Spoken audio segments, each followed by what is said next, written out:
Hello class 11th, welcome to learn with Zenith Guru. मैं हूं निकी पंडित। Start करते हैं आज का अपना लेक्चर। सबसे पहले आज की क्लास में हम जो डिस्कस करेंगे वो है स्टोक्योमेट्री। स्टोक्योमेट्री की स्पेलिंग ही इतनी खतरनाक है ना। तो सबसे पहले बिना टाइम वेस्ट किए हम क्या करेंगे, स्टोक्योमेट्री लिख लेते हैं, इससे पहले स्पेलिंग भूल जाए।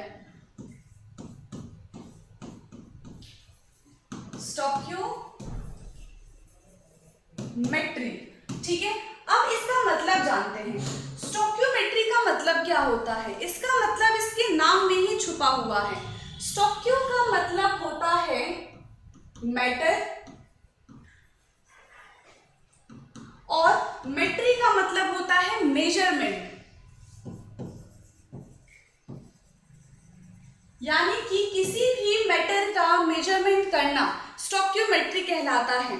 जैसे कि हम किसी भी मैटर का अमाउंट फाइंड आउट कर सकते हैं, किस मैटर में कितने नंबर ऑफ पार्टिकल्स प्रेजेंट है, कितने आयंस प्रेजेंट है, कितने एटम्स प्रेजेंट हैं, ठीक है, या फिर मॉलिक्यूल्स प्रेजेंट है, उसमें कितना वॉल्यूम है। ये सारी चीजें हम मेजर कर सकते हैं किसी भी रिएक्शन का। तो यहाँ पे क्या हो जाएगा, with the help of stoichiometry we can find amount. हम अमाउंट फाइंड आउट कर सकते हैं, वॉल्यूम फाइंड आउट कर सकते हैं, number of particles, ions, molecules, ठीक है, ये हो गया। नंबर ऑफ मोल्स, ये सारी चीजें हम फाइंड आउट कर सकते हैं। एक रिएक्शन लिखते हैं, एक इक्वेशन लिखते हैं और उसकी हेल्प से हम समझते हैं। हमें सबसे पहले एक रिएक्शन दी हुई है कि जब हम ब्यूटेन को बर्न करेंगे, butane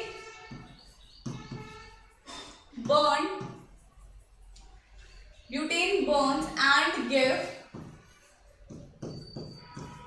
carbon dioxide and water. जब हम ब्यूटेन को बर्न करते हैं तो हमें कार्बन डाइऑक्साइड और वाटर मिलेगा। बट जरा सोचो, ब्यूटेन कैसे बर्न होगा? जब तक ऑक्सीजन नहीं होगा। तो हम यहाँ पे क्या लिखेंगे, ब्यूटेन का रिएक्शन सबसे पहले हम ऑक्सीजन के साथ करवाएंगे। ऑक्सीजन के साथ रिएक्शन करने के बाद हमें क्या मिलेगा, कार्बन डाइऑक्साइड एंड वाटर। तो ब्यूटेन का क्या फॉर्मूला होता है, C4H10 plus O2 will give CO2 plus H2। अब मुझे ये बताओ, क्या ये रिएक्शन बैलेंस है या नहीं है? बैलेंस का क्या मतलब होता है कि जितने एटम लेफ्ट हैंड साइड में प्रेजेंट है उतने ही एटम राइट हैंड साइड में भी प्रेजेंट होने चाहिए, ठीक है। अब देखो, यहाँ पे टोटल 4 कार्बन है और यहाँ पे कितने कार्बन है, एक ही कार्बन है।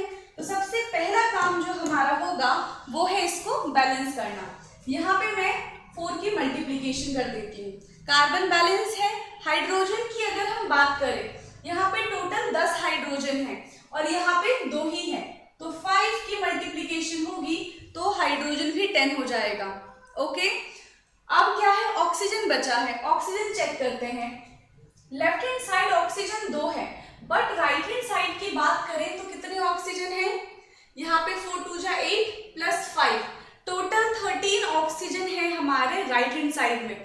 अब इसको बैलेंस करने के लिए क्या करना पड़ेगा, देखो ऑड नंबर है तो हम डायरेक्टली तो कर नहीं सकते, तो मैं अगर यहाँ पे 13 लिख देती हूँ तो अब बताओ, राइट हैंड साइड में तो 13 इलेक्ट्रॉन है ही, लेफ्ट हैंड साइड में कितने इलेक्ट्रॉन हो गए, 13 इंटू 2 26।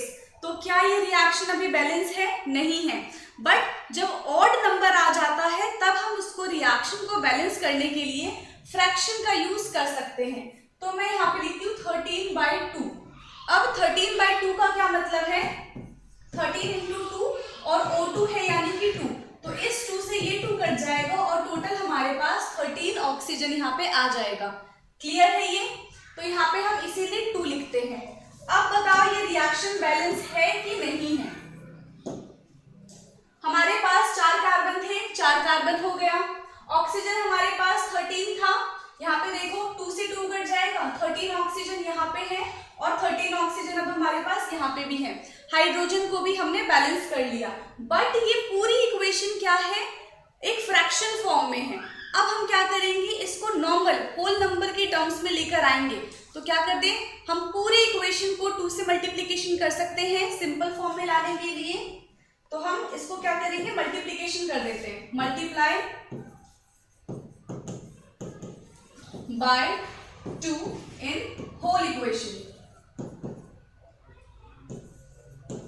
अब मल्टीप्लाई करने पे क्या बन जाएगा, सब में 2 की मल्टीप्लीकेशन होगी, ये हो जाएगा 2C4H10 प्लस 13O2, क्यों इसका 2 से 2 कट गया इसीलिए, गिव्स 8CO2 प्लस 10H2O।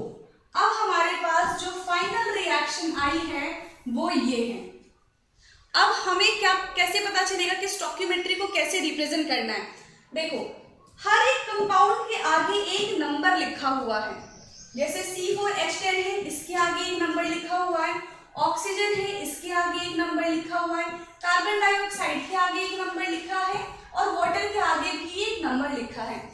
इस नंबर को हम बोलते हैं स्टोइकियोमेट्रिक कोफिशिएंट, क्योंकि ये पूरी इक्वेशन क्या है, ये सारे स्टोइकियोमेट्री है, हम मेजर कर रहे हैं, तो उसके आगे जो नंबर लिखा होता है उसको बोलते हैं स्टोइकियोमेट्रिक कोफिशिएंट। ये सारी चीजें हो जाएंगी हमारी स्टोइकियोमेट्रिक कोफिशिएंट। ठीक है, हो गया स्टोइकियोमेट्रिक कोफिशिएंट। अब इस इक्वेशन को स्टोइकियोमेट्री में कैसे रिप्रेजेंट करते हैं वो देखते हैं। इस रिएक्शन को लिख लेंगे यहाँ पे हम 2C4H10 plus 13O2 gives 8CO2 plus 10H2O।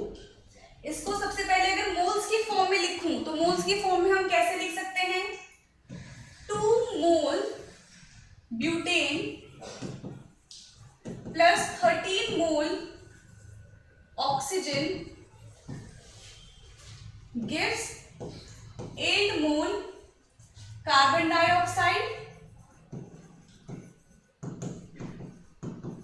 Plus 10 mole water. ये हमने स्टोइकियोमेट्री की फॉर्म में रिप्रेजेंट किया है।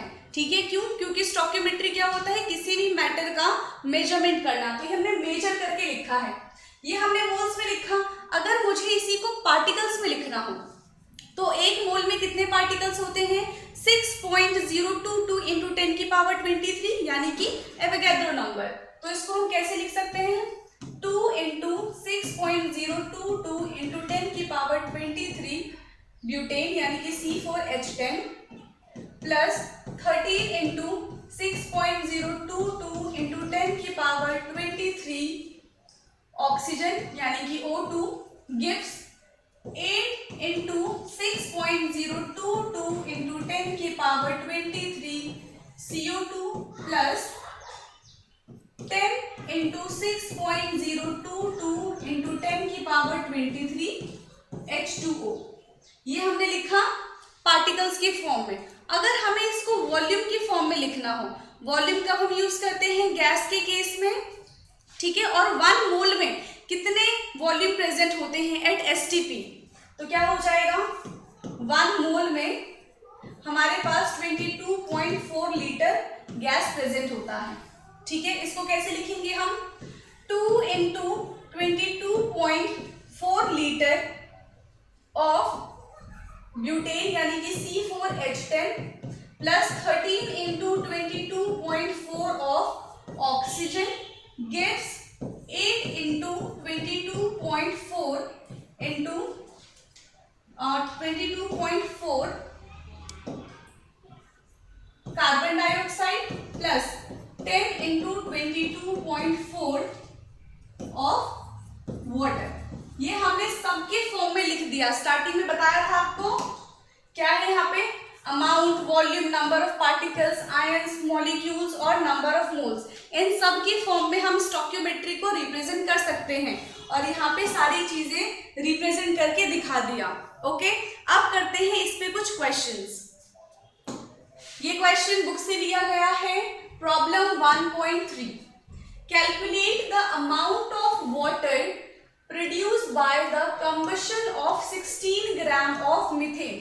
जब हम 16 ग्राम ऑफ मीथेन को बर्न करेंगे तो कितना वाटर का अमाउंट हमें मिलेगा, ये हमको बताना है। सबसे पहले तो रिएक्शन लिख लेते हैं। मीथेन, मीथेन का क्या मतलब है, एक कार्बन है उसमें, फॉर्मूला क्या होगा CH4। तो CH4 प्लस क्या कर रहे हैं हम, इसको कंबशन कर रहे हैं यानी कि बर्न कर रहे हैं। बर्न किसकी प्रेजेंस में होगा, ऑक्सीजन की प्रेजेंस में।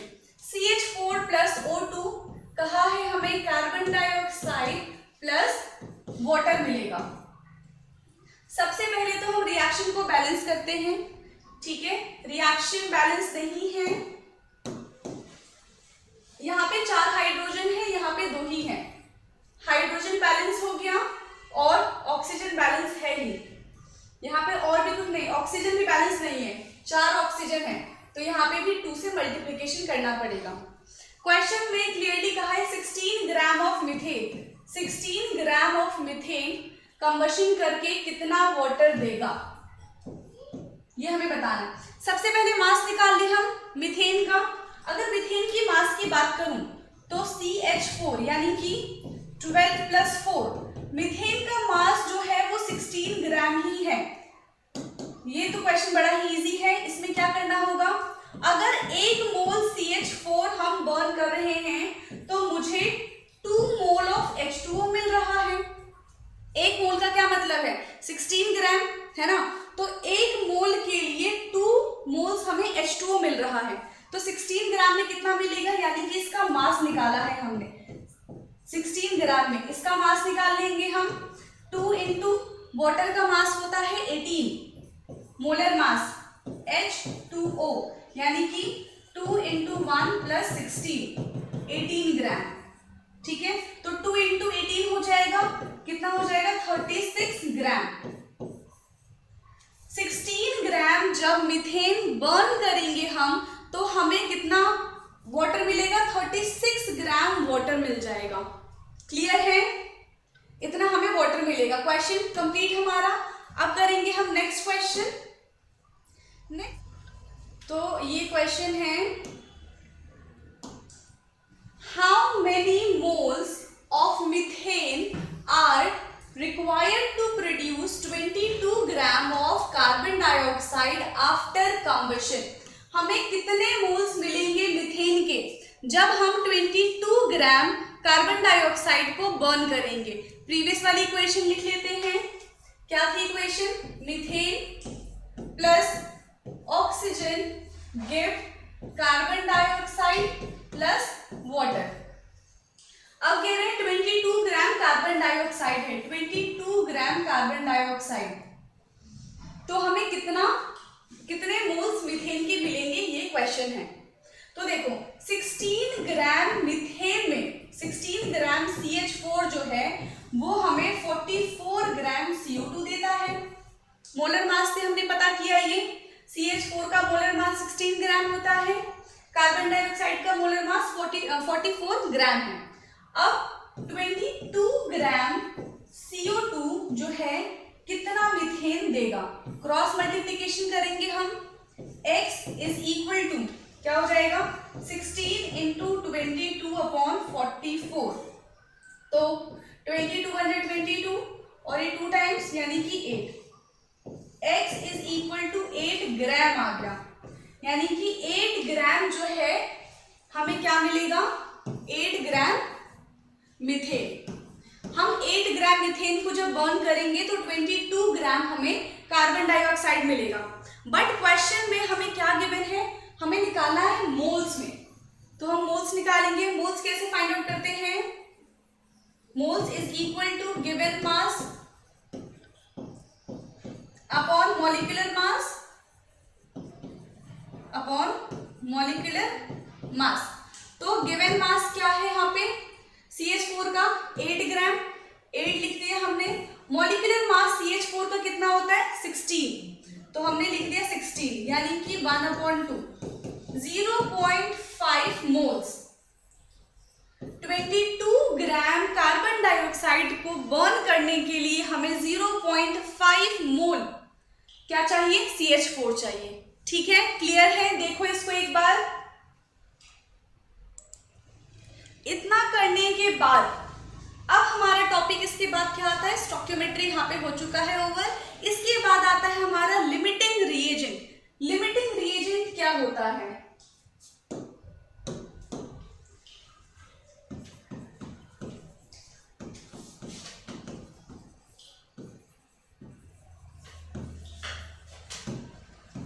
लिमिटिंग रिएजेंट, तो देखो लिमिटिंग रिएजेंट में जैसे कि आपको एक इक्वेशन है, इक्वेशन दी गई है, उसमें सारे सब चीज का अमाउंट आपको फिक्स है। जैसे कि पुरानी वाली ये रिएक्शन लिख लेते हैं।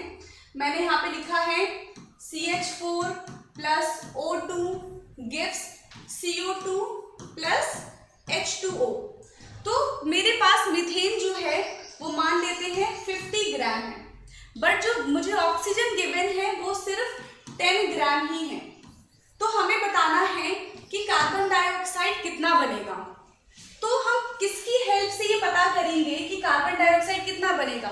जिसकी क्वांटिटी हमारे पास कम है, जो चीज हमारे पास कम प्रेजेंट होती है वो हमारा लिमिटिंग रिएजेंट होता है। उस पर डिपेंड करता है कि रिएक्शन कितनी प्रोसीड होगी। क्लियर है? अगर यहां से समझ नहीं आया है तो एक और एग्जांपल लेते हैं। जैसे कि फॉर सपोज हमें पेन बनाना है, हमें बहुत सारे पेन का ऑर्डर आया है, 100 पेन बनाने हैं मुझे, ठीक है? क्या बनाना है? 100 पेन बनाने हैं। अब 100 पेन बनाने के लिए क्या क्या चीजें चाहिए? एक तो रिफिल चाहिए, ठीक है, एक ऊपर वाला कैप चाहिए। यहाँ पे पेन है, देखो ये पेन है, ठीक है। क्या क्या चीजें चाहिए पेन को बनाने के लिए?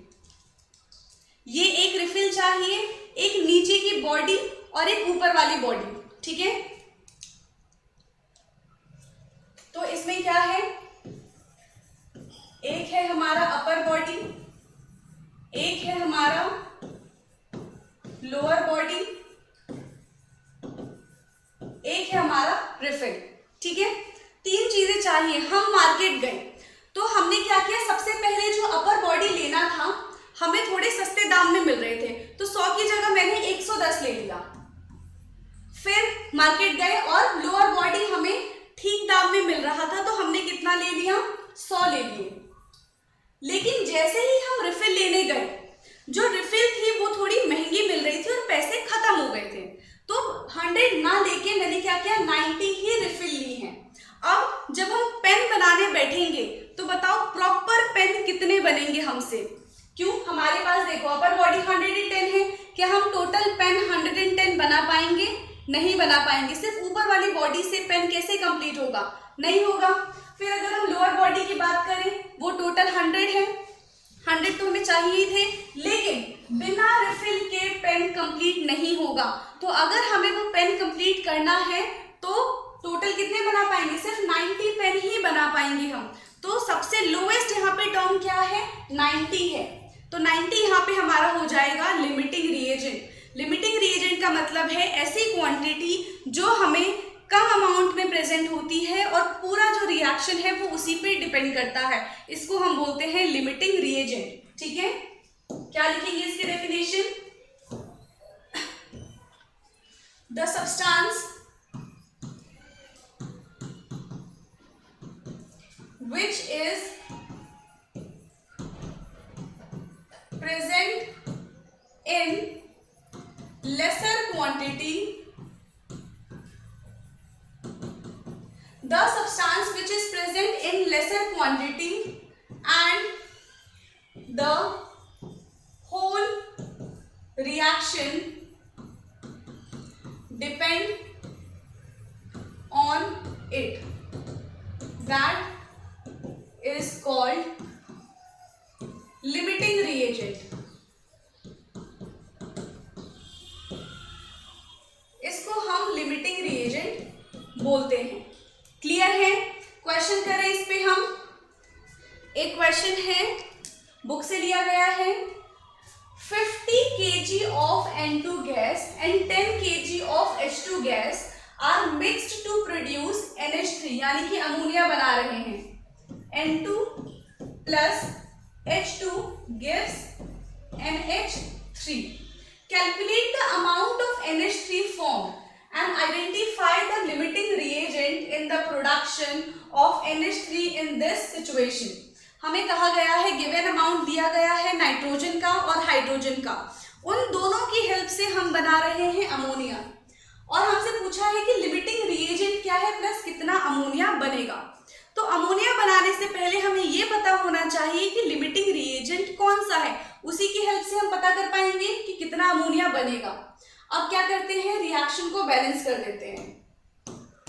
यहाँ पे 2 नाइट्रोजन है तो यहाँ पे भी 2 आ जाएगा, हाइड्रोजन के लिए यहाँ पे 3 आ जाएगा। ठीक है, अमाउंट लिख लेते हैं 50 kg N2 plus 10 kg H2, और हमें बताना है कितना अमोनिया बन रहा है। मोल्स निकाल ले हम, नंबर ऑफ मोल्स सारी चीजों का, तो number of moles of N2 given mass है 50 अपॉन मोलर मास है इसका, नाइट्रोजन का होता है 14, N2 है तो 28, ऊपर केजी है तो हम क्या करेंगे, ग्राम में कन्वर्ट कर देंगे, 1000 से मल्टीप्लाई हो जाएगा। यहाँ पे क्या आएगा, ये कट जाएगा 14, यहाँ पे आएगा 25, 14 सॉल्व करके देख लेते हैं, 14 25 1 टाइम्स में चला जाएगा, 1 1 आ गया, यहाँ पे पॉइंट लिया, यहाँ पे हमने 0 कर लिया। ठीक है, इसके बाद क्या आएगा, हम अगर 28 7 8 9 7 टाइम्स में ये आ गया हमारा 90, 7 टाइम्स में आ गया हमारा 98, तो ये हो जाएगा 2 और यहाँ पे आएगा 1, पॉइंट है 0, फिर हमारा ये चला जाएगा 8 टाइम्स में, 8 4 जा 32, 8 9 10 11, 8 टाइम्स में जाएगा 1 1 2, तो यहाँ पे बच जाएगा 8, पॉइंट है 0, फिर 6 टाइम्स में। इसको जब हम पूरा सॉल्व करेंगे तो ये आएगा 1.786 इंटू 1000। अब 1000 से मल्टीप्लीकेशन किया है तो हो जाएगा 1786 ग्राम, यानी कि इतने मोल्स हैं हमारे पास नाइट्रोजन के। अब इसके बाद ऐसे ही हम हाइड्रोजन के लिए निकाल लेंगे, number of moles of hydrogen, number of moles of hydrogen, तो कितना दिया हुआ है 10, और H2 का जो मोलर मास होता है वो 1 होता है, बट यहाँ पे H2 है तो वो 2 हो जाएगा, ग्राम में कन्वर्ट करेंगे तो 1000 से मल्टीप्लाई कर देंगे 5, यानी कि 500 ग्राम मोल्स है हाइड्रोजन के। ठीक है, रिएक्शन वापस से लिख लेते हैं, N2 plus 3H2 gives 2 moles of NH3। Value लिखेंगे हम यहाँ पे 1786, यहाँ पे हमारा मोल्स आया था, ये मोल्स है ग्राम, प्लस यहाँ पे है 5000 ग्राम्स। अब हमें बताना है कितना अमोनिया बनेगा। अब इतना करने के बाद हम ये आइडेंटिफाई कर सकते हैं कि लिमिटिंग रिएजेंट इन दोनों में से कौन सा है। लिमिटिंग रिएजेंट के लिए फाइंड आउट करने के लिए हम क्या करेंगे, जो भी इसके मोल्स आए हैं उससे इसके स्टोइकियोमेट्रिक कोफिशिएंट को हम स्टोइकियोमेट्रिक कोफिशिएंट से हम डिवाइड कर देते हैं, तो जिसकी वैल्यू कम आएगी वही हमारा लिमिटिंग रिएजेंट होगा। डिवाइड करके देख लेते हैं, देखो N2 का जो स्टोइकियोमेट्रिक कोफिशिएंट है वो 1 है, तो ये 1 से डिवाइड होगा, तो हमारे पास 1786 ही आएगा। ठीक है, और जो ये 5000 ग्राम है इसका स्टोइकियोमेट्रिक कोफिशिएंट 3 है, तो अगर हम 5000 को 3 से डिवाइड करते हैं तो 1 3 2 0, तो यहाँ पे क्या आ जाएगा 3 8 जा, यहाँ पे आ जाएगा 3 6 जा 18, फिर ये हो जाएगा हमारा 2 20, फिर 6 6, तो ये हमारा आएगा 1666 ग्राम, और ये है 1786 ग्राम। तो इन दोनों में से देखो वैल्यू किसकी बड़ी है, नाइट्रोजन की बड़ी है। तो यहाँ पे जो लिमिटिंग रिएजेंट है वो क्या होगा, limiting reagent is dihydrogen. Here limiting reagent is dihydrogen, यानी कि जो पूरी रिएक्शन है वो डिपेंड करेगी हाइड्रोजन पे। क्लियर है? अब देखो, जब 3 मोल H2 से हमें मिलता है 2 मोल्स ऑफ अमोनिया, तो 1 मोल H2 से हमें कितना अमोनिया मिल जाएगा, ये 3 इधर चला जाएगा, 2/3 NH3। क्लियर है? अब H2 की वैल्यू हमने कितनी निकाली थी, ये 5000 ग्राम, तो कितना हो जाएगा, H2 is equal to 2/3 into 5000। अब इसको सॉल्व करते हैं हम, ये हमारा हो जाएगा 10,000/3, ये हमारा 10,000/3 की बात करें तो 3 3 जा 9, 3 3 जा 9, और फिर से ये हमारा 3 हो जाएगा, तो 1 2 3, तो 3 3 3, ये हमारा आ रहा है 3.3, ऐसा ही चलता ही रहेगा। तो ये हमारा कितना आ गया, 1 मोल ऑफ H2 में इतने अमोनिया बनेंगे, NH3 इतना हमारा बनेगा। ठीक है, ठीक है, तो हमारा इतने मोल्स क्या बन जाएगा, अमोनिया बन जाएगा, इतने मोल्स अमोनिया, यानी कि NH3 बन जाएगा। हमें क्वेश्चन में क्या पूछा है, calculate the amount of NH3। ठीक है, हमें इसमें अमाउंट पूछा है, मोल्स पूछा है, मोल्स निकालेंगे अब हम। तो 1 मोल अमोनिया में कितना गिवन मास होता है, अगर मैं मोलर मास निकालूं, मोलर मास ऑफ NH3 कितना हो जाएगा, नाइट्रोजन का 14 + 3 यानी कि 17 ग्राम। 17 ग्राम इसका मास होता है अमोनिया का। हमारे पास कितने मोल्स हैं, 3 उसको मैं पॉइंट में ले लूँ तो 3.33 इंटू 10⁻³ मोल्स अमोनिया, इतना हमने निकाला था। 17 ग्राम के लिए पूछ रहे हैं,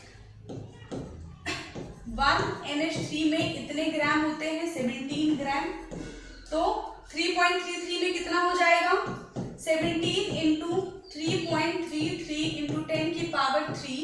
तो जब हम इसको सॉल्व करेंगे तो ये कितना हो जाएगा, 56.6 इंटू 10⁻³ ग्राम, और केजी में अगर मुझे निकालना हो तो 56 यहाँ पे क्या हो जाएगा, 6, 10⁻³ हट जाएगा, वो हो जाएगा केजी।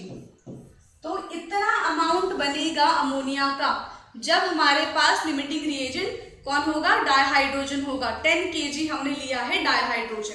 क्लियर है? तो इस तरीके से हम इसको फाइंड आउट कर सकते हैं। आज की क्लास में हमने स्टोइकियोमेट्रिक पढ़ा है, लिमिटिंग रिएजेंट पढ़ा है और दोनों पे बेस्ड क्वेश्चन किए हैं। क्लियर है आज की क्लास? अगर किसी भी क्वेश्चन में डाउट है आप मुझसे पूछ सकते हैं, ठीक है, मैं उस डाउट को क्लियर कर दूंगी। बाकी एक बात खुद से प्रैक्टिस करनी है, मल्टीप्लिकेशन, जहाँ पे भी मल्टीप्लिकेशन हो रहा है मल्टीप्लाई करो, डिवीजन हो रहा है डिवीजन करके खुद देखो, ठीक है। कैलकुलेटर का यूज नहीं करना है क्वेश्चन को करते वक्त। क्लियर है? तो आज की क्लास के लिए इतना ही, बाकी मिलते हैं नेक्स्ट क्लास में। Thank you.